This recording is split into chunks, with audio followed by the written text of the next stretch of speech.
Suburban Sentinel here with an update to a story I began covering this past summer.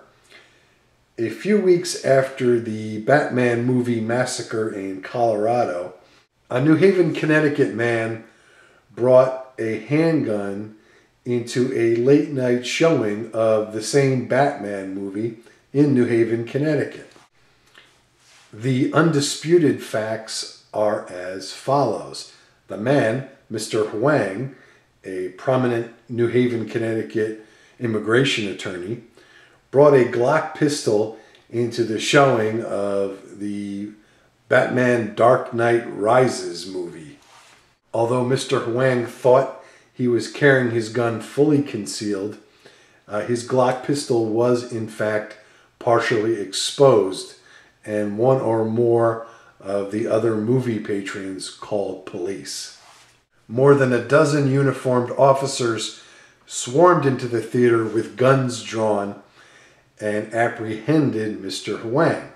At no time did Mr. Huang either draw or somehow otherwise threaten anyone with his handgun. Finally, it is also undisputed that at the time of the incident, Mr. Huang was a lawful and licensed Connecticut gun permit holder, and it was perfectly legal to carry his pistol into the theater. The disputed facts are as follows. Mr. Huang asserts that when the officers rushed in, he cooperated, surrendered his weapon, and produced his valid Connecticut permit. Police claim that Mr. Huang was uncooperative and refused to stop talking on his cell phone as the officers were demanding that Mr. Huang put his hands up. Subsequently, the police arrested Mr. Huang and charged him with breach of peace and interfering with officers. Now here's where it gets interesting. The chief of police of the city of New Haven showed up on scene at the theater. At least 2 disinterested witnesses report that the chief was telling a subordinate to arrest Mr. Huang despite the fact that he had a valid Connecticut pistol permit.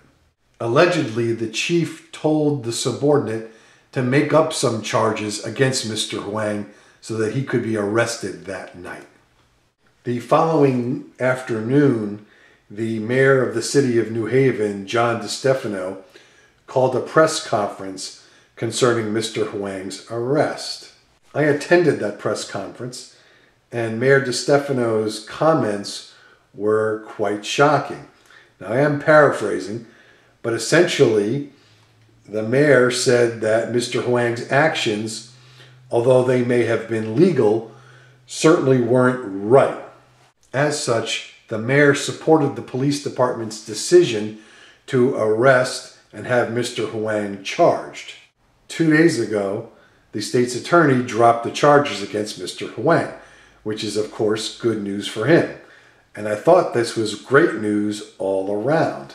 However, I was and currently am still quite disturbed by the state attorney's rationale for dropping the charges against Mr. Huang. Assistant State Attorney David Strollo cited 3 reasons Mr. Huang was being released. 1, he had a clean criminal record. That's fine.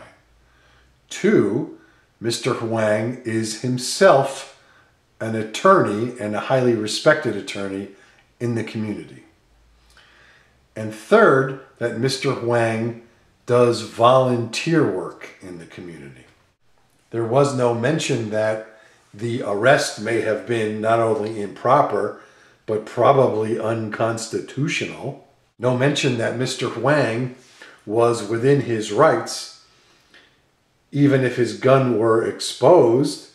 Essentially, the state alleged they were dropping the charges because Mr. Huang is a good guy and he's a local guy. I certainly don't dispute any of those allegations.